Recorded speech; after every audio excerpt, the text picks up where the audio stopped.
কোরআন মাজিদ কার কেরাতে লেখা আছে? কুরাইশ বংশের। কেরাত তো সবাই বুঝবেন না, মানে আরবি পড়ার যে অক্ষর, তো একই অক্ষর চাঁপাই নবাবগঞ্জের লোকেরা বলছে যে কুণ্ঠে গেছিলি, কত ভারী করে বলছে, দন্তান্ন ঠকে এক জায়গাতে বলছে। আর বগুড়ার বলছে যে কুথে গেছিলি বা কৃষক গেছিলি, ওকে হালকা করে দিয়েছে, অক্ষরই নাই। ওরা অক্ষর বেশি করেছে আর এরা অক্ষর কমিয়ে দিয়েছে। তো ওটাও বাংলা ভাষা, এটাও বাংলা ভাষা। তো এইরকমভাবে সৌদি আরবের বহু বংশ ছিল যারা অনেক সময় উচ্চারণে একজন সিন উচ্চারণ করলে আর একজন ওই জায়গাতে সিন না করে সদ করেছে। একজন কেউ হামজা উচ্চারণ করেছে, তো ওই জায়গাতে আর একজন আর এক বংশ কি করেছে, আইন উচ্চারণ করেছে। তো এইভাবে 7টা ভাষা হয়ে গেছে কোরআন মাজিদ যেভাবে অবতীর্ণ হয়েছে তাতে। তো যখন উসমান রাদিয়াল্লাহু তাআলা আনহু কোরআন মাজিদ একটা রাখলেন, সব জ্বালিয়ে দিলেন, তখন কোনটা লেখা হয়েছিল, বহাল রাখা হয়েছিল কোনটা? কুরাইশেরটা। কেন? মুহাম্মদ সাল্লাল্লাহু আলাইহি সাল্লাম হচ্ছেন কুরাইশের, অতএব এই বংশের কেরাতটাই কি করা হোক, বহাল রাখা হোক। ওরা যেখানে হামজা পড়েছে হামজা থাকবে, কেউ যদি আইন পড়ে থাকে তো হবে না। ওরা যেখানে সিন পড়েছে সিন থাকবে, কেউ যদি সদ পড়ে থাকে তো সেটা হবে না। ওরা যদি জয় পড়েছে তো সেটা জয়ই থাকবে, অন্যরা সেখানে কেউ ত পড়েছে তো ওটা নিবে না। এখন কোরআন মাজিদ যেটা আছে সেটা কাদের আছে? কুরাইশদের। বাকিগুলো জ্বালিয়ে দেওয়া হয়েছে আগুন দিয়ে। তো ইমাম বুখারী বলছেন যে অত্র হাদিসে 5 জন রাবি আছে, 2 জন হলো মদিনার আর মক্কার, আর 3 জন হলো মদিনার। প্রথম 2 জন হলেন মক্কার আর শেষের 3 জন হলেন মদিনার। তো হুমায়দি মক্কার এবং কুরাইশের। হুমায়দি হচ্ছেন মক্কার বাসিন্দা এবং কুরাইশ বংশের। তো সব সময় ইমাম বুখারীর খালি লক্ষ্যটা থাকে চূড়ান্ত সঠিকটা গ্রহণ করা, চূড়ান্ত সঠিক যেটা, সূত্র যেখানে হোক না কেন চূড়ান্ত সঠিক যেটা। একটা কথা তোমাদের মনে রাখি, কোন কোন হাদিস বুখারীতে 36 থেকে 40 বার এসেছে। তো যতবার এসেছে ততবার শব্দ পরিবর্তন আছে। এটা হলো ইমাম বুখারীর ব্যতিক্রম দক্ষতা, মানে একই শব্দ দিয়ে তিনি বারবার আনেন। আর এই ইন্নামাল আমালু বিন্নিয়াত এই হাদিসটা 6 বার এসেছে। এই হাদিসটা বুখারীতে 6 বার এসেছে।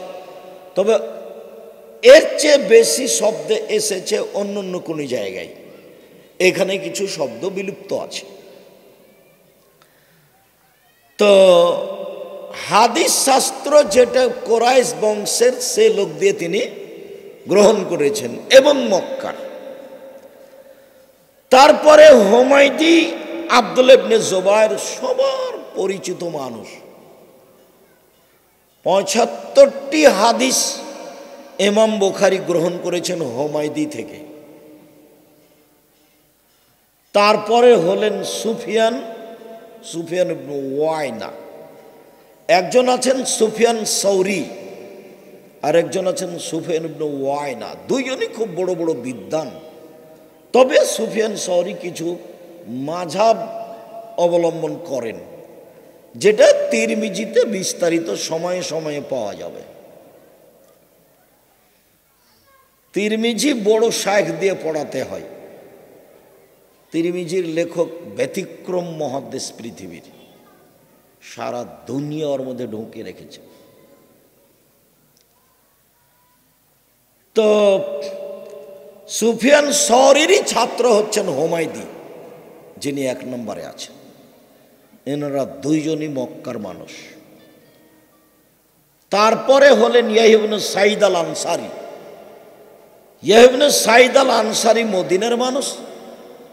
তার বিদ্যা বুদ্ধিতে কোনো প্রকার সন্দেহ বা কারো আপত্তি নেই। আপত্তি নেই কথাতে একটা চট করে কথা মনে পড়লো, বলে রাখি তোমাদের। বর্ণনাকারীদের কোনো চরিত্র, কারো যদি এমন কোনো চরিত্র প্রমাণ পেয়েছে যে স্টলে বসে চা খেতে থেকেছে, মানুষের সাথে বসে চা খেয়েছে, এটাকে বলা হয় খেলাফুল মরুয়াত, ভদ্রতা বিরোধী কর্ম। এইরকম আচরণ যদি কোনো বিদ্বানের থেকেছে, ইমাম বুখারী তার হাদিস নেননি। ভদ্রতা বিরোধী কর্ম। হাদিস পড়ান যিনি, তিনি এখানে স্টলে বসে চা খাবেন, এই শিষ্টাচার, এই অভ্যাস, এই আচরণ তাকে ছাড়তেই হবে।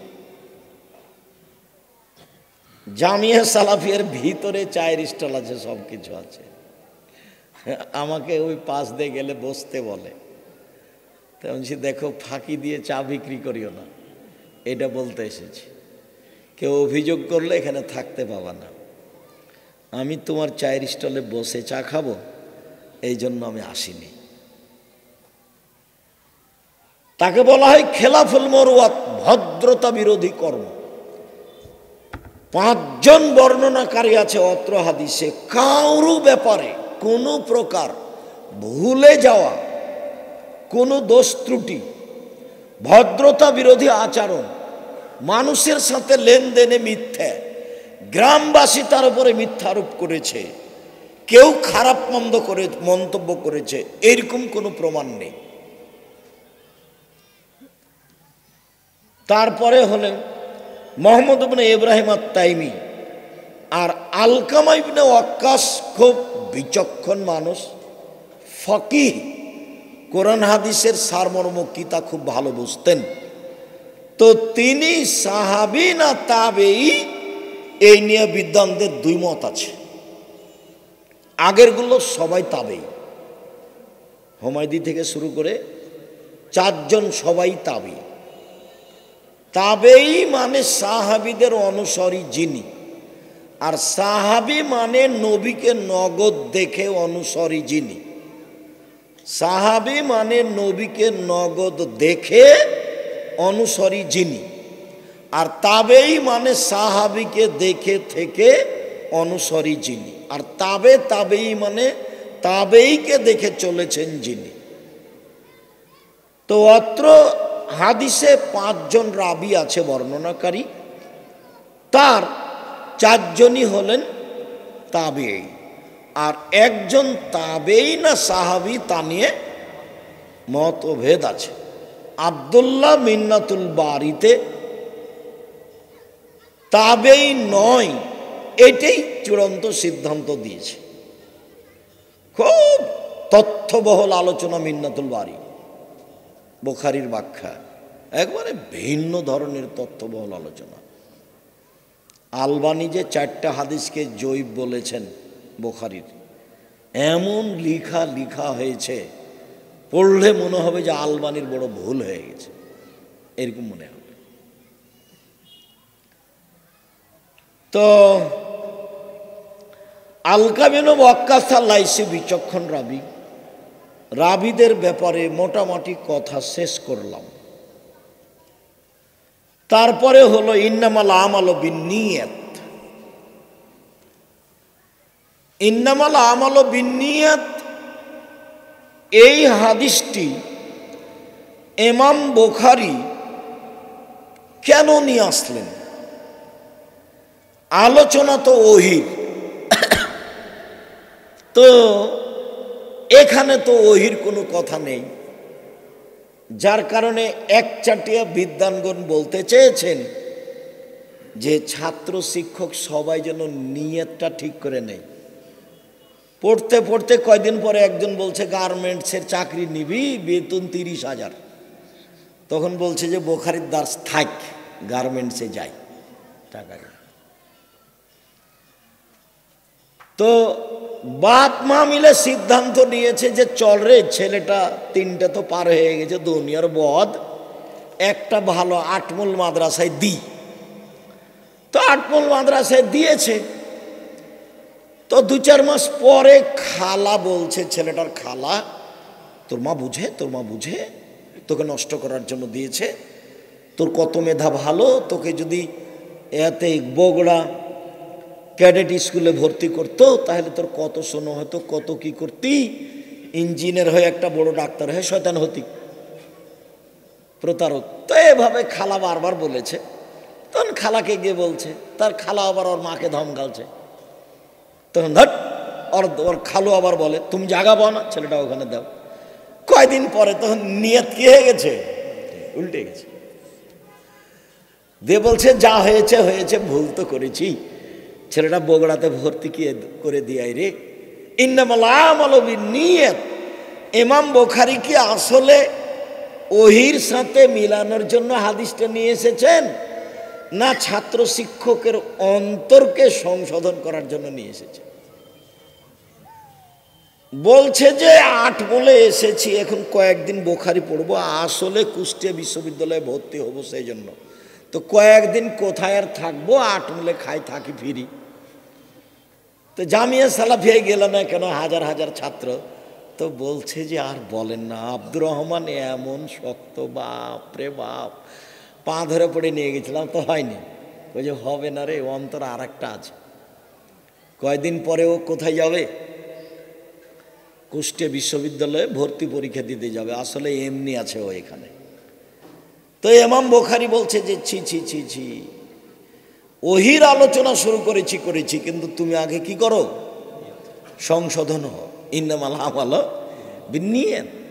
তুমি যে এখন ফাঁকি দিয়ে আছো, চাঁপাইনবাবগঞ্জের ভাষাতে ভোগা দিয়ে আছো, ফাঁকি দিয়ে যে তুমি আছো, তো তোমার অন্তরে একটা কালো দাগ পড়ে গেছে। অন্তরে তোমার একটা কালো দাগ পড়ে গেছে, এটা দিয়ে আর হবে না পড়া। যেখানেই যাও পথ ভালো আর হবে না, কেটে গেছে। ওটা নিয়তে কি হয়ে গেছে, ত্রুটি হয়ে গেছে, ফাঁকি দিয়ে দিন কাটাচ্ছে। তো অনেক বিদ্বানী আলোচনা অন্য আর এই হাদিসটাকে সামনে রেখেছে। তার মধ্যে মেশকাতও তাই, উনি ইমানের আলোচনা করবেন, দেখি তার উপরে একটা হাদিস লিখে রেখেছে, সেটা হলো ইন্নামাল আমালু বিন্নিয়াত। তো মেশকাতের লেখক ও ছাত্ররাকে বলছে, দেখো আমি হাদিসটা নিয়ে এসে নিজেকেও সংশোধন করতে চেয়েছি, ভালো মানুষ করতে চেয়েছি। তোমরা যারা পড়ছো তারা একটু তোমরা কি করো, ভালো মানুষ হওয়ার চেষ্টা করো। নিয়তে ত্রুটি থাকলে সব যাবে। নিয়তে ত্রুটি থাকলে মিথ্যার আশ্রয় নেওয়া লাগবে, আর মিথ্যা যখন ঢোকে যাবে তখন আর সেটা ভালো থাকবে না। ইমাম বুখারী ওহী দিয়ে আলোচনা শুরু করেছেন আর তাওহীদ দিয়ে আলোচনা শেষ করেছেন। ওহী দিয়ে আলোচনা শুরু করেছেন আর তাওহীদ দিয়ে আলোচনা শেষ করেছেন। কেন এভাবে করলেন? ওহী দিয়ে আলোচনা শুরু করে বললেন, পৃথিবীর মানুষ জীবনটা কাটাও ওহী অনুযায়ী, আর শেষটা যেন তাওহীদ টিকে থাকে, লা ইলাহা ইল্লাল্লাহ। যদি লা ইলাহা ইল্লাল্লাহ না টিকে তো ওহী গেছে, ওহী গেছে। তো এতদিন তো আমল করলে ওহী অনুযায়ী, তো শেষেরটা যেন তাওহীদের উপরে থাকে। মান কানা আখিরু কালামিহি লা ইলাহা ইল্লাল্লাহ ফাদাখালাল জান্নাহ। কারো যদি বাক্য হয় শেষ কালেমা লা ইলাহা ইল্লাল্লাহ, তো সে জান্নাতে চলে গেছে। তাহলে তাওহীদ আছে সেই জন্য। ইমাম বুখারী ওহী দিয়ে আলোচনা শুরু করলেন আর তাওহীদ দিয়ে শেষ করলেন। কেন? ওহী হলো অন্তরের বিষয়, ওহী হলো অন্তরের বিষয়, আর তাওহীদ হলো বাস্তবতার বিষয়। ওকে বলতে হবে লা ইলাহা ইল্লাল্লাহ। অন্তরে ত্রুটি থাকলে ওহী কেটে যাবে। সেই জন্য ইমাম বুখারী ওহী দিয়ে শুরু করেছেন আর তাওহীদ দিয়ে শেষ করেছেন। ইমাম বুখারী ওহী দিয়ে শুরু করে বলেছেন, দেখো যার যত নিয়ত ভালো তার তত আমলের ওজন ভালো, তাই ওয়াহি দিয়ে শুরু করে ওজন দিয়ে শেষ করেছেন, তাওহীদ দিয়ে শুরু করে ওজন দিয়ে শেষ করেছেন। শেষ হাদিসটা কিসের? কালিমাতানে সাকিলাতানে খাফিফাতানে ফিল মিজানে, দাঁড়ি পাল্লা দিয়ে করেছেন। তার মানে যার নিয়ত যত ভালো তার দাঁড়ি পাল্লাতে নেকি তত ভারী, তত ভালো। যার নিয়ত যত ফাঁকি দেওয়া তার ওই দাঁড়ি পাল্লার নেকি তত খালি, এমনিতে হালকা। তো আমি আরো দুইটা কথা আছে, সেই জন্য তোমাদের এখানে তোমাদেরকে সতর্ক করো। তো আমরা নিজেরা সতর্ক হওয়ার উদ্দেশ্যে যারা এখানকার শিক্ষক, যারা আমরা আছি দায়িত্বে, তাদের সতর্ক করার লক্ষ্যে বলি যে অবশ্যই নিয়ত সংশোধন করে কাজ করতে হবে। এইভাবে বলা হবে না যে আচ্ছা যাক এটা এখন হচ্ছে তো এটা করে নি, পরে আর একটা তো অন্য করবোই, সেটা তো আমি জানছি, পরে আর একটা করবো সেটা তো জানছি। তোমার অন্তরটা যেন খুব পরিষ্কার হয়। আসলেই তুমি দুদিন থাকার জন্য এখানে আসনি, বুখারী পড়ার জন্য এখানে এসেছ, এইটা যেন হয়। এইটা ছাত্র শিক্ষক সবাকেই বলি। আর একটা কথা বলি, বুখারী পড়াও ভাগ্য, বুখারী পড়ানো ভাগ্য। বুখারী পড়াও ভাগ্য, বুখারী পড়ানো ভাগ্য। যদি পড়তে পড়তে 2 মাস 4 মাস 6 মাস পরে চলে যাও, তাহলে বুঝতে হবে ভাগ্য টলে গেছে। আসলে আমার ভাগ্যে এটা নেই, তাই এটা ঘটলো। বুখারী পড়াতে পড়াতে যদি বন্ধ হয়ে যায়, তাহলে বুঝতে হবে ভাগ্য টলে গেছে।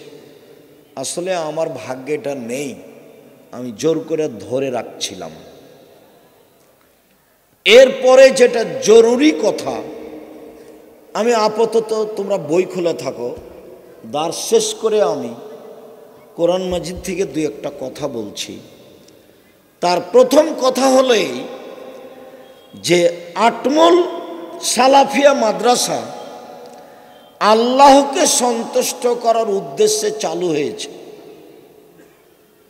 আল্লাহর কাছে জোরালো দাবি যে এই সন্তুষ্টির মধ্যে অসন্তুষ্টি ঘটানোর জন্য কোনো মানুষ আল্লাহ এর কাছে নিয়ে না আসে। এটা আল্লাহর কাছে প্রথম দাবি। আমি দিনরাত জামিয়া সালাফিয়ার ব্যাপারে যখন কথা বলি, তখন বলি যে আমার দিয়ে যেন জামিয়া সালাফের ক্ষতি না হয়, এটা আমি চাই না। আমি জামিয়া সালাফে গড়তে এসে আমাকে দিয়ে জামিয়া সালাফের ক্ষতি হবে, এরকম কর্ম, এরকম কথা, এরকম আচরণ আমি চাই না। এরপরেও আমার অজান্তে যদি কোনো ত্রুটি ঘটে যায় আর আমি সেটা যদি জানতেই না পারি, তাহলে আমি জামিয়া সালাফের বেতন নিই না। আমি তো ইচ্ছা করলে বেতন নিতাম। আমি জালা সালাফেতে যে প্রতিষ্ঠান আছে, ঘর বাড়ি আছে, সেটাতে আমি ভাড়া দিয়ে থাকি।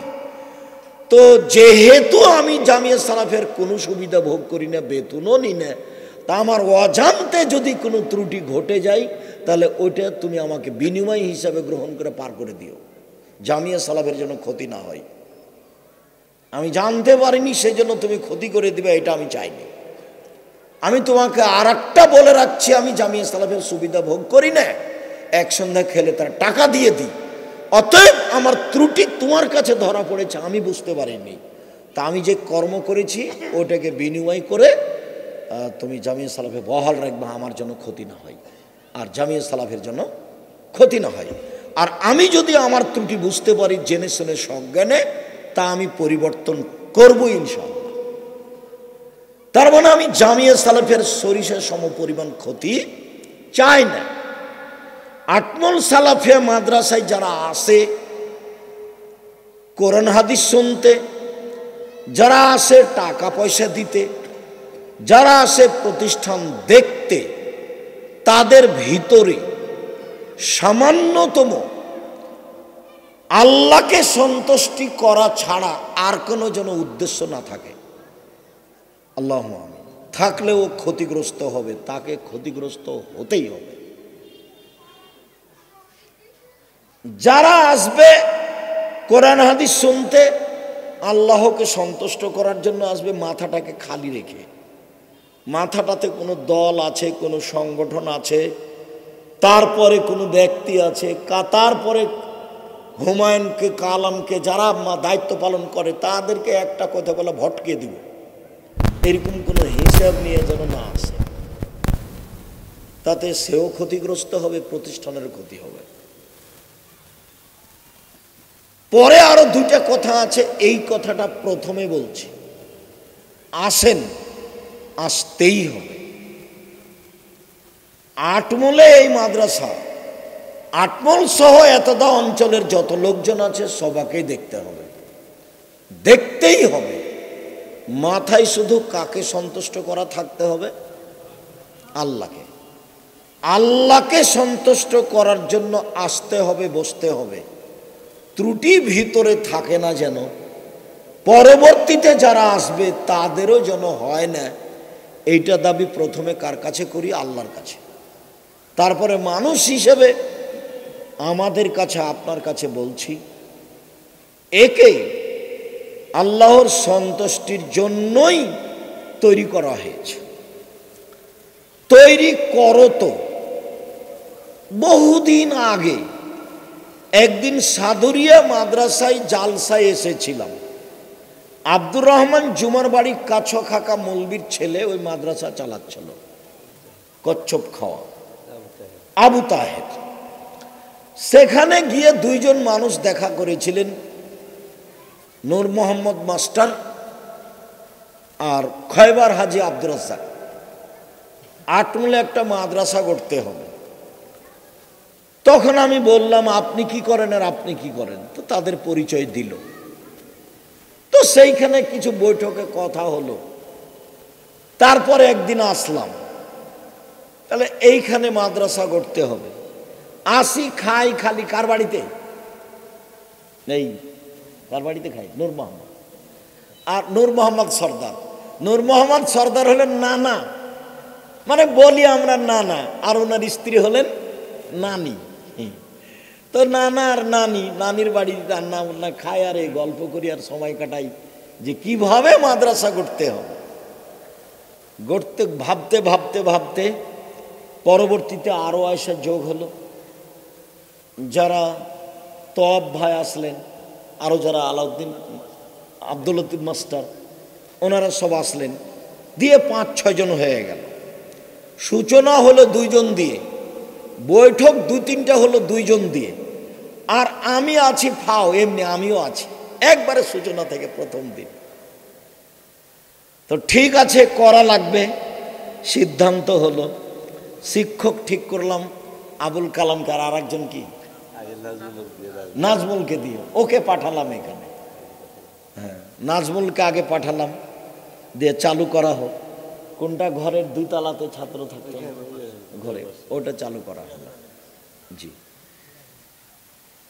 বাকি ইতিহাস লাগবে না, শুধু সূচনাটা এই যে দারুল উলুম দেওবন্দ একজন মৌলানা কাসেম নানদভী চালু করেছিলেন একটা চাল দিয়ে।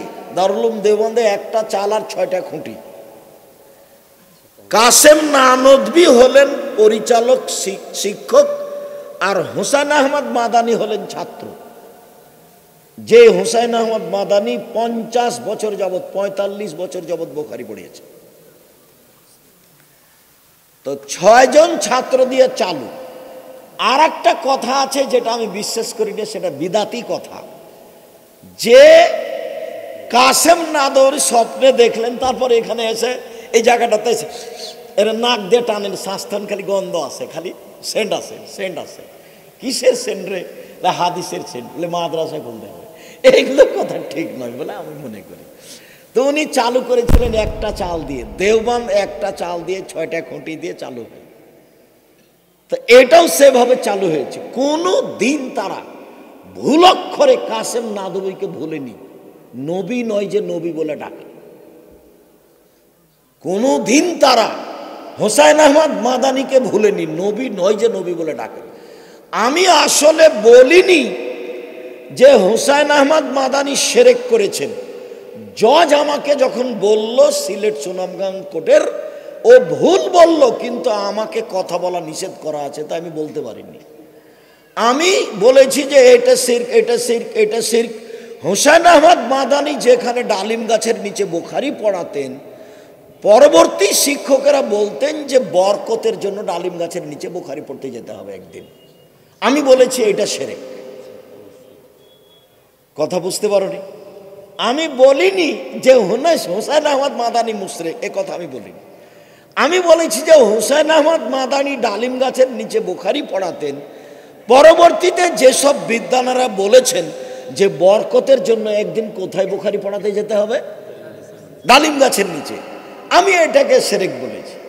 তো জজ আমাকে বলছে, ছাত্তা মসজিদের ওখানে জজ আমাকে বলছেন যে আপনি বলেছেন হোসাইন আহমদ মাদানি মুশরিক। তা আমি কেউ এখন তার বলতে পারি না যে না আপনি ভুল বলছেন, কেননা উকিল আমাকে বলেছে যা বলবেন মুখ খুলবেন না, যা বলবে খালি আপনি শুনবেন। এদের নাম জজ, হাকিম। হাকিম নড়ে তো হুকুম নড়ে না, একটা ঘটে যেতে পারে। তো তারা কোনোদিন স্মরণে তাদেরকে ভুলেনি। তাদের একটা দুয়া বরকত আছে, যখনই ভিন্ন কিছু ঘটবে তখন আল্লাহর অসন্তুষ্টি নেমে আসবে। যখনই আল্লাহর অসন্তুষ্টি নেমে আসবে তখন আপনার শত চেষ্টা ব্যর্থ হবে, শত চেষ্টা ব্যর্থ হবে। আর আরেকটা কথা, যে কাজের জন্য লাগে অধিকার। যেমন আমরা তব ভাইয়ের ছেলেকে পূর্ণ অধিকার দিয়ে রেখেছি, বাবা তুমি প্রতিষ্ঠানটা দেখো, ভাবো, চিন্তা ভাবনা করো, প্রতিষ্ঠান ভালোভাবে গড়তেই হবে। তো স্বাধীনতাই চেয়েছে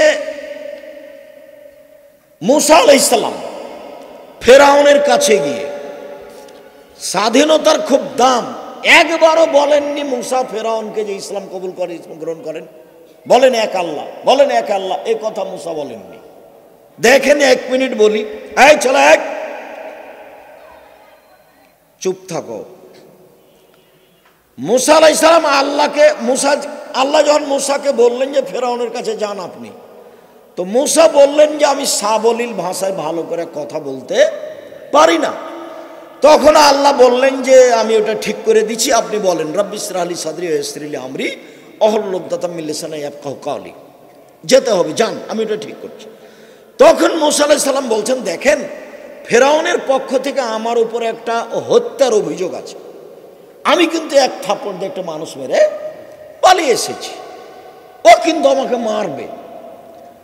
তখন আল্লাহ বলছেন যে ঠিক আছে, আমি আপনার সাথে আছি, আমি আপনার সাথে আছি। তো মুসা আলাইহিস সালাম বলছেন না আমি একাই যেতে পারবো না, আমার ভয় হচ্ছে। এরপরে কি হবে তাহলে? বলে আমার ভাইকে সাথে দেন। ঠিক আছে, দিলাম। সব কথা আল্লাহ মুসার মেনে নিলেন। এইবার দুইজন চলে এসেছেন ফেরাউনের কাছে, ফেরাউনা ফাকুলা, দুইজন এসে বলছেন ইন্না রাসূল রাব্বিল আলামিন, আমরা হচ্ছি বিশ্বজগতের প্রতিপালকের পক্ষ থেকে রাসূল, আন আরসেল মানা বানি ইসরাইলা, বানি ইসরাইল আপনাদের দাস দাসী হিসাবে আছে, ছেড়ে দেন। আব্দুল্লাহর বক্তব্যই এটা, গোলাম হয়ে জাতির কাছে বসবাস করতে রাজি নই, গোলাম হয়ে একদিন বাঁচতে চায় না। মুসা বলছেন যে আমার সম্প্রদায়কে ছেড়ে দিতে হবে। আগে তো এসে বলবে বল লা ইলাহা ইল্লাল্লাহ বল, এই কথা না বলে কি বলছেন? আমার লোকজন ছেড়ে দেন। যুগ যুগ ধরে মুসা আলাইহিস সালামের সম্প্রদায়ের বানি ইসরায়েলেরা দাস দাসী হিসেবে আছে। সারাদিন পুরুষকে কাজ করে নেই বা যখন তখন পুরুষদের হত্যা করে, আর বানি ইসরায়েলের নারীদের সাথে অন্যায় করে এবং বাড়িতে দাসী হিসাবে রাখে। শতাব্দীর পর শতাব্দী, শতাব্দীর পর শতাব্দী, কাল কাল ধরে চলছে। তো মুসা আলাইহিস সালাম বলছেন ছেড়ে দেন। এই কথা বলতে ফেরাউনের খুব ব্যাঘাত, হাতে ঘা লেগেছে। তখন ফেরাউন বলছে, আলাম নুরাব্বিকা ফিনা, কি ব্যাপার, তোমাকে আমি লালন পালন করিনি ওয়ালিদান শিশুকালে, অলাবেস্তা ফিনা নুমরেকা সিনিনা, তুমি বহুদিন আমার মাঝে ছিলে না, আমার সামনে এসে এভাবে কথা বলো, মানে আমার লোকজনকে ছেড়ে দেন, এই কথা তো যেমন তেমন নয়, এটা মুখের ওপরে বলা, লিখিতভাবেও নয়, স্মারকলিপি নাই এখানে, নগদ।